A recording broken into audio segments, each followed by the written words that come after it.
Welcome to Porsche Patter with Bracken Helms, the show where we hear Bracken and his distinguished guests from the Porsche community patter on about Porsches and all things automotive.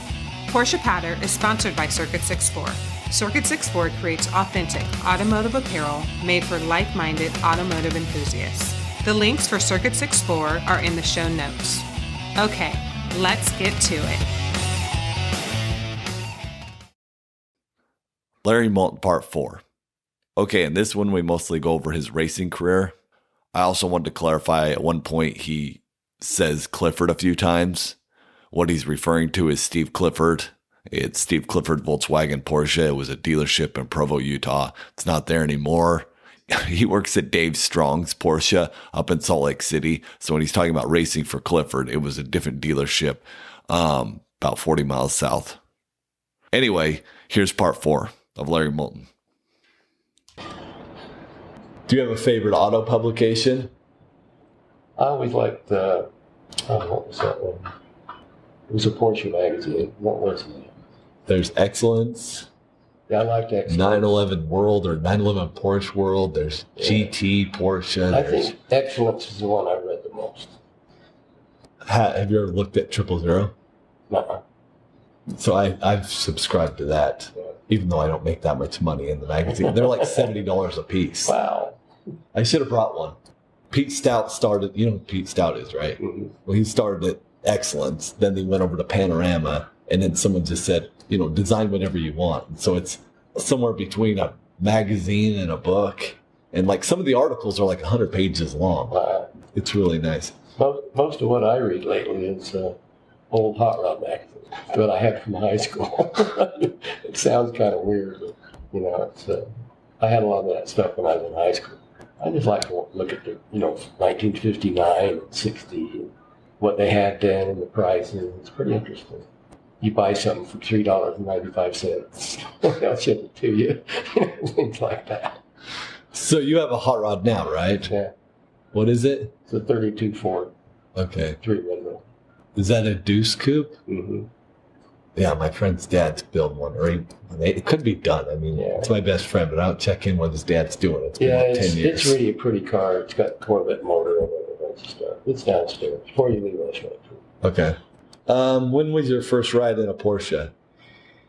We had a fellow in town that had an independent, and he left the dealership, and his name was Larry Leva, and he really eccentric. And he took me for a ride in a Speedster, and that was actually the first Porsche I got in. He had this thing about transmissions. You want to talk about shifting? He said, if you drive this car, play like the gear shift's made out of glass. You have to move it very carefully. So I always remember that story. He was a good guy, really eccentric, but way into Porsches. He had a RS60. Oh, cool. 4-camera that he raced for a while. He had a couple of speedsters. A couple of guys here in town had Carrera speedsters, the real ones, 4 cameras. There was a lot of those cars around. But they were hard to keep tuned, right? Yeah, they were pretty magic. As far as just tuning them and timing them and adjusting the carburetors, it wasn't that big a deal. But to get into the motor was, a lot of guys, there was only a few guys that could really do it right. Because I have a friend, mentor, whatever, some old guy in California that I'm friends with, and he had a bunch of like speedsters and 356s. And I asked him, do any of them have 4 cams? And he said, oh God, no, don't tell me you're going to get into that too. And I'm like, he's like, everybody's 4. We didn't like 4 cams back then. I mean, I just wanted to get in the car and drive, and those 4 cams were a pain in the ass. I've driven them. They were really torquey, really torquey motors. But they weren't fast like a 911 motor. So how did you feel when you drove when you got a ride in your first Porsche? Well, naturally, I was 20 years old. I wanted one. Yeah. Okay, fastest driven. Where, what car, why, when? Oh, just fastest street cars? Well, yeah, let's do street cars. Yeah, street cars. Probably 140. In what car? In a turbo. Just on the freeway out here. A 930 or what? A 930. Okay. But I never drove the cars all that fast because I'd take them out road testing, but I was always afraid I was going to hurt the owner's car. Build you are most proud of, or a car that you worked on that you're most proud of, that you built up or whatever. If anything? Yeah. Probably that Turnley race car I had. Okay. They only built 50 of them. They were out of England. They looked like a baby Cobra. And they had a 4-cylinder Ford motor in it. And I started racing that nationally, and there was only like 3 of them running in the whole country. But we worked and worked and worked on that thing. I ran it 15 years. We ran SCCA circuits and went to the national runoffs every year. Won a lot of things with that car. It was really a good car. It was in the days when the sports car people built their cars. We built our own engines. We worked on the suspension, welded our own roll bars. Now you just buy everything. Right. But in those days, everybody built their stuff. It was a lot of innovation, a lot of playing around. So that was probably the best era. Did you do much tuning or racing out, whatever you want to call it, of Porsches? Well, when I had my 356, I did. Okay. Because we were building our own motors for production, different pistons and cams and all that kind of stuff, because you build everything. And then they had, in the 356s, they had the transmissions, you could buy different ratios for each gear. Like 4th gear you could change, 1st gear, 2nd gear. And we used Carrera gears in the pushrod cars racing and stuff like that. Right. It was a lot of hands-on experimenting and actually building it yourself. I built a transmission for my car. It wasn't legal, but we took a 2nd gear and machined it and moved it into 1st. So we moved the whole gear stack down, and then the 4th gear was a 4-cammer, 4th gear. Okay. So it was like a 5-speed with no 1st. Okay. But it took a lot of work and a lot of machining. I had a lot of friends at machine shops and stuff. We made it work. Okay. Advice for someone that wants to modify their car. Don't do too much. You know, it's one thing to put a little exhaust on it, but don't get an obnoxious one. You know, don't put shocks on it, make the car crummy to drive, too low to the ground. You know, there's a point where it's not fun anymore. You know, it looks good sitting on the side of the street, but right. You can get to the point that you overdo it. Billy, my little brother, he had a friend, and one of the kids had like a brand new GTI, and he was pretty lucky to have the GTI. But then the other friend, his dad was really rich, and so he got this GTI, and he did everything to it. He did so many modifications to it, and everybody's like, "Oh, you know, he's got this, it's got that," and he just threw every part he could at this car. And one night they were just like, they're friends, and they were always hanging out, and everybody just assumed that one was so fast, and they got into a race, and the stock one was so much faster. Yeah. I know. I've seen that a lot. These people buy all this aftermarket stuff, and they'll buy sway bars with, you know, steel bush, you know, monoballs, you know, like stuff. You know, and a month later they're rattling like crazy, and they put exhaust systems on and just obnoxious, and half the time they lose horsepower. Yeah. And, you know, you just don't get too carried away. You know, don't ruin your driver. It's fun to play with them and lower them and mess around, but there's a point where you're going to cause yourself a lot of problems. Yeah, I mean, there's a lot of different angles you can go down. I mean, I know that, like, if you want to enjoy the car and feel, usually you get more feel from a smaller diameter wheel. Mm-hmm. But people want the big one because, you know, more tire on the ground, but also looks good sitting there. Yeah. But yeah, I'll be reading magazines, and it's like they'll test like a G-body car, and the early ones will have like a 15-inch, and then the other ones will have 16, and they're like, why is this so much funner to drive? And then they end up finding out that it's like, it doesn't look as cool with the 15s, but they have more feel. Yeah, it rides better. Yeah, it just depends on what you want to do. It's like I told you when we were autocross, we ruined our street car so bad we might as well go race it. Yeah. Favorite track or race? My favorite track is Road Atlanta in Georgia before they changed it. Anybody that knows about Road Atlanta, they took what they called the dip out of it. Okay. Where you came down the back straight down in and then up under the bridge. They changed that because they crashed a lot of cars. But probably my 2 favorite tracks would be Road Atlanta and Willow Springs in California. I really like those 2 places. Then I liked Riverside before they tore that down. I raced for years at Riverside. That was a real fast track. That was really fun. Yeah, I raced at Riverside a lot because we didn't have a track here those years, and I was a member of Cow Club, so I had to tow down there every time.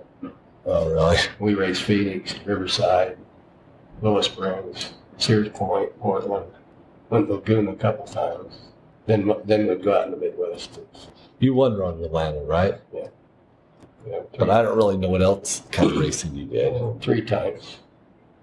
We won the Nationals 3 times, and we were runner-up several times. We podiumed probably 10 or 12 times. In what car? That Turner. Okay. Yeah, it was fast. Then we ran, with Clifford, we ran the Firehawk Series. Okay. Back in the day. It started out as Playboy, and then it went to Firehawk, where they were basically showroom stock cars, and you'd run endurals. We ran a 6-hour Riverside. That was our first one. Then we ran Sears Point, one in Kansas. We ran Watkins Glen, and then we also had a Volkswagen Golf that we ran the 2 cars together. That was a lot of fun. Didn't that 940, you're talking 944 Firehawk, right? Mm-hmm. Series. Didn't that kind of lead up to, because I was reading an article, unless I'm wrong, but they started out with the 944s, and it was kind of not really sanctioned by Porsche. It started with the dealership, it seemed like, if I remember right. But then that slowly is what led to the 964 Cup Series. It could have been. I didn't get into that part of it. Right. But Clifford, I had a friend of mine who was working for Clifford at the time, and I knew Steve quite well. Right. And him and Bill Sear, his other partner, they wanted to run that Firehawk in the 944. So they asked me to drive with them, and my friend was working there. He was crewing, and some other guys. So we'd go those 6 hours of 24s and run those races. And they were a lot of fun. But the first experience at Riverside was not so good because they put the 944 in the same class as the 85 Corvette because they thought the 944 would outbreak the Corvette. All that wasn't good. It was pretty bad. So what cars have you raced? Obviously the Turner, the 944, Yeah, and then you kind of did 356 when you were younger. yeah, 356, Triumph Spitfire. I built a D-Sports racer once. That was a little class. And What was the last serious race you did? Serious racing you did? the Turner.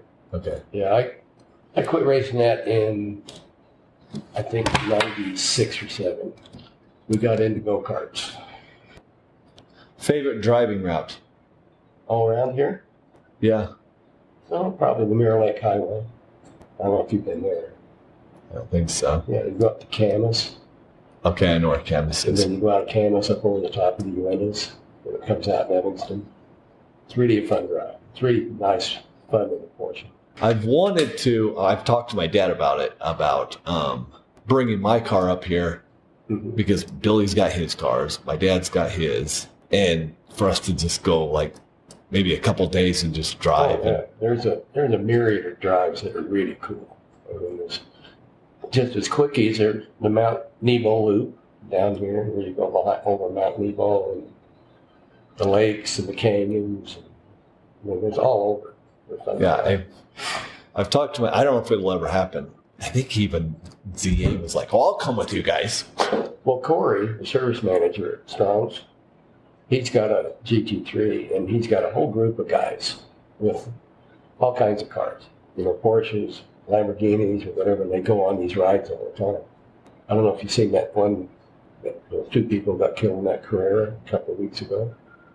Oh yeah, out by Lehigh going back or That was back. that was their group. Oh really? Yeah, Corey said that car was about a mile behind him. They said it was a PCA group, but this was his group? Yeah. Okay. Well, he might have been with PCA group, but that's what he does, is his group deals. Okay. And he was in the front, apparently. But yeah, that was pretty bad. But there's a lot of those, you know, little clubs that get together, and there's, you know, within a couple of hours, there's such nice drives around here. I mean, I used to drive on that road like 2 or 3 times because, the hell's that town called out there? Cold Ford? Twilla. Oh, Twilla. When I had my Cyclone, Mm-hmm. I lived out like Highland, but it was like West Highland. So I was like, we'd go the faster way instead of going up through Salt Lake would be going Lehigh out. And so I would do that because I didn't know anything about that car was like temperamental. And so I had to go out to a guy, the guy that would tune it was in Twilla, and he's kind of world renowned because he's got the fastest, at the time he had the fastest street legal Grand National. Wow. And so he used to tune it, and it was detonating. So we put it on, it was running with gas and alcohol and stuff like that. Yeah, there's a lot of people like that in Utah. Yeah. There's a lot of people that every genre in Utah, motorcycles, sprint car guys, there's been national champions, top drivers, and you don't hear about a lot of them. But I have a friend that's been 3-time USAC champion. They build their own cars, all dirt and pavement. It's just a lot of really talented people here. They're all in their little niches. Yeah. So it's kind of fun. Best drive you have ever had? I think some of my best drives was that Mirror Lake Highway. And wife and I take the Speedster, and we'd do the whole ride up over the top, and we'd go to this restaurant and come out in Evanston, Wyoming, and then turn around and come back. And it was just so much fun, pine trees and everything. It was just the lakes. It was really pleasant, especially in the Speedster with the top down. It was really fun. When you come out into Camas, they got a Arctic Circle thing there. We always got ice cream, so I guess that's kind of a deep deal. Yeah. Song you would like to hear while driving? Most anything Willie Nelson. Okay. I like that stuff. 'Cause when we were racing a lot, we towed all night long. I'd race at Riverside on Sunday, we'd drive all the way back home Sunday night, go to work Monday morning. And I always played that kind of music. Yeah. Kept me awake. Just like On the Road Again. And Yeah. it's just kind of easy stuff. I didn't like rock and roll because everything made so much noise. I couldn't hear what it was doing. Yeah. All that kind of stuff. Yeah. My son used to go nuts because once in a while he'd go with us when he was like, 15 or 14. In those days he had the cassettes. And I'd just plug one in and let it play over and over and over again until he went nuts and grabbed it. I'm not listening to that one anymore. Yeah. What gets you excited? Oh, I still get excited racing and driving. Okay. Yeah, no, I'm still racing. I just turned 79 and I'm racing go-karts. And one I race right now is about 70 mile an hour go-kart. And it's we got our big group out here, really competitive. So I still do that. Still get fun doing it. How much is one of those cards? Well, the one like I have one called KA. It's an air-cooled 100cc, and they're about 9,000 now. It's two-stroke or what? Two-stroke, one speed. Like, my son races. I used to race shifters. My son races the shifters. They go out here on the 900-foot straight about 87 miles an hour. and these are motors from like dirt bike type engines? Well, we used to run dirt bike motors. Now it's purpose built. Okay. We built the shifters in Italian racing engines, and so that's one I run too. And how often do you gotta like rebuild them and stuff? Well, what's the maintenance The like? 100's not bad. Okay. The one I run, and the one that he's run, they put a piston in about every 15 hours. Okay. But he's raced shifter carts forever. It's been national champion 3 or 4 times running shifter carts. Yeah, we go to the they call it the SCCA Nationals in Vegas every year, and he's the only person that's run all 25 years. And there's generally 600 entries from South America, Australia, Europe. Yeah. Had several Formula One drivers. Always have a NASCAR guy or two and IndyCar guy or two. It's quite the event. And he does really well? Yeah, he's won that, I think, 3 times at least. Okay. So. Thanks for joining us for today's episode.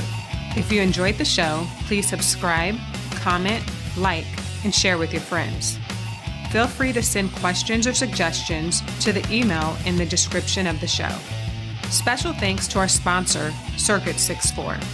Goodbye for now. We hope we can get together again for our next episode.